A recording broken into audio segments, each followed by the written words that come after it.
So the good news is if you can add integers, you can subtract integers. We're going to use the number 9 to do it, and we're going to use the same rules we used for adding integers. Let's do an example. Let's add 6, or let's subtract, excuse me, we're doing subtracting. Let's subtract. Let's take 6, subtract 13. Let's look at it on a number line. Zombie starts at 0, headed the right direction. There's a plus. We never write it, but there's a plus in front of the 6, which means keep going the right direction and take 6 steps. 6 steps takes me to here. I'm going to mark my position and make sure I'm going the right direction.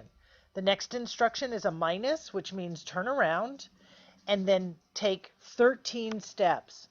Well, 6 of those steps get me back to 0. How many do I have left after 6? Well, I can count it by bouncing. I can go 6, 7, 8, 9, 10, 11, 12, 13 and figure out where I am at -7. Or I could have done a little bit of math on it and thought, well, if I've gone 13 steps, I know I'm going to be negative because I'm on the negative side of the number line. If I've gone 13 steps, but 6 of those were used up just taking me to 0, then I have negative 13 take away 6 is 7. So I could do it with a little bit of mathy math, a little arithmetic, or I can do it just by bouncing. Let's do another example.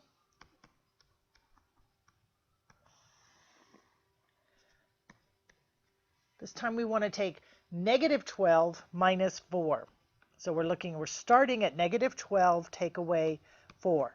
Well, actually, we're starting, let me put my answer up here. There we go. We're starting at 0, headed the right direction. The first instruction in my expression is a negative, which says turn around, go 12 steps. So if I go 12 steps, where am I? I'm at -12. Going the right direction, following my 12 steps. Minus says turn back around again, and I'm going to go 4 more steps. So where am I? I could either bounce -12, -13, -14, -15, -16, or I could say, well, I know I'm going to be in the negative area, and I've gone 12 steps plus 4 more.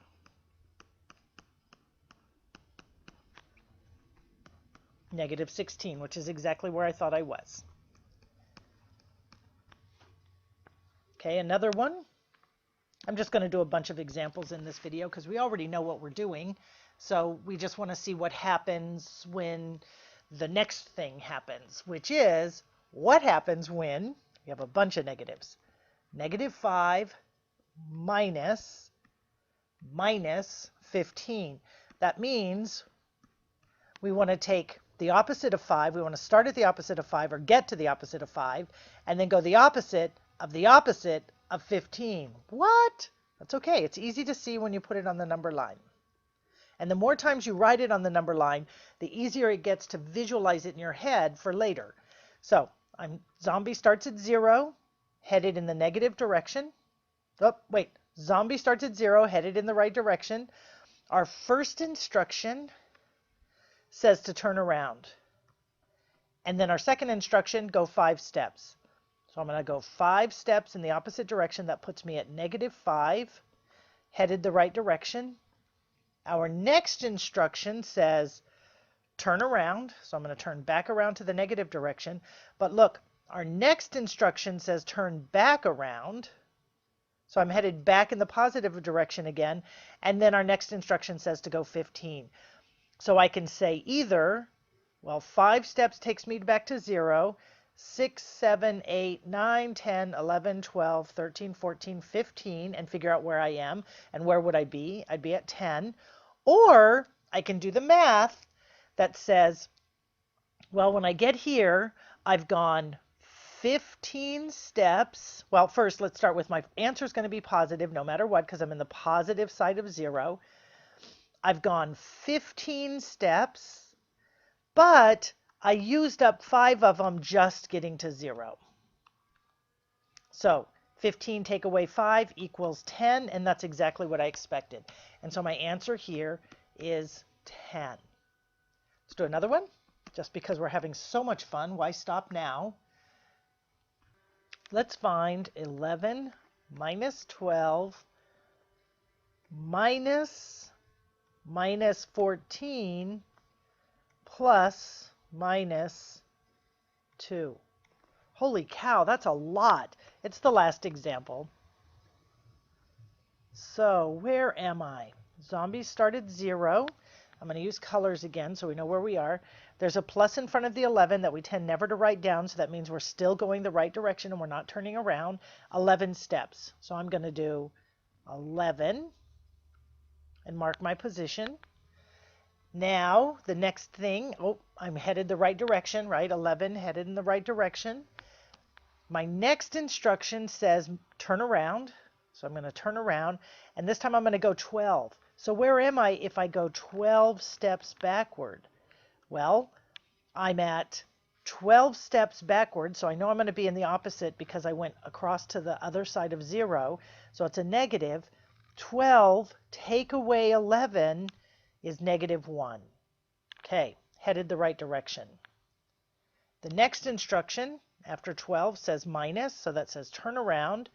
And the next instruction is minus, says turn back around.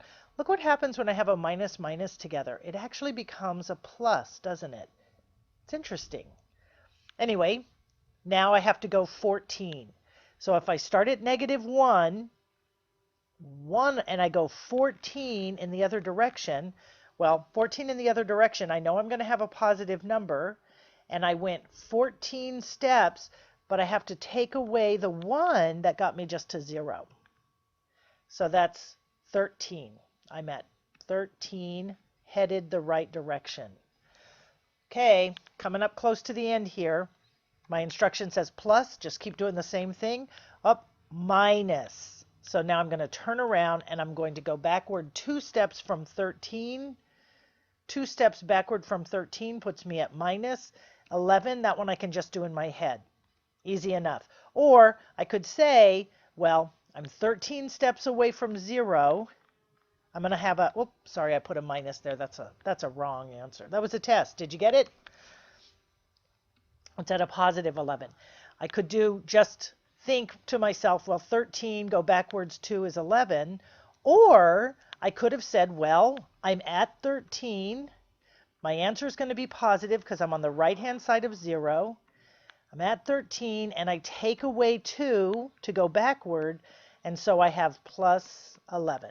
Either way, I can think of it I can picture it in my head and set it up as algebra, or I can use the number line and just bounce backward. Where am I if I bounce backward twice from 13? So I thought that was our last example, but we still have time, so let's do one more that involves a substitution. Let's find d minus 5 when d equals negative 3. So the first thing I have to do is substitute. So d minus 5 becomes negative 3 minus 5. Now that's an expression I can evaluate on the number line. Start at 0, headed the right direction. The first instruction, negative, tells me to turn around and go the opposite way. 3. 1, 2, 3. So I'm at negative 3, headed the right direction. Next instruction says to turn around and go 5. 1, 2, 3, 4, 5. Where am I? I'm at negative 8. Example. Last example, I promise. Let's find negative 15 minus d when d is the same thing.